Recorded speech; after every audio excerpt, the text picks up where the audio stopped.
పెళ్ళే కదా పెళ్ళే కదా. ఏమండి అదెలా పెళ్ళవుతుందండి? తొండాడుతున్నారు మీరు.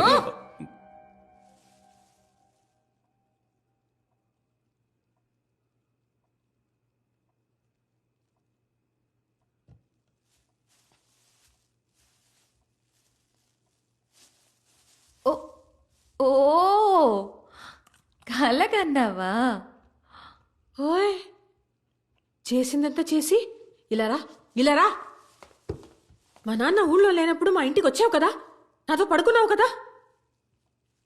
అవునండి, I just left with you.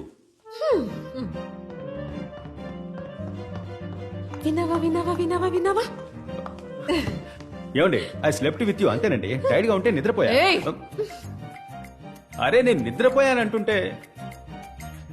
ఏమండి ఒక విషయం అర్థం చేసుకోండి, నాకు మీ ఇద్దరిని పెళ్లి చేసుకొని అటువంటిదేమీ లేదండి.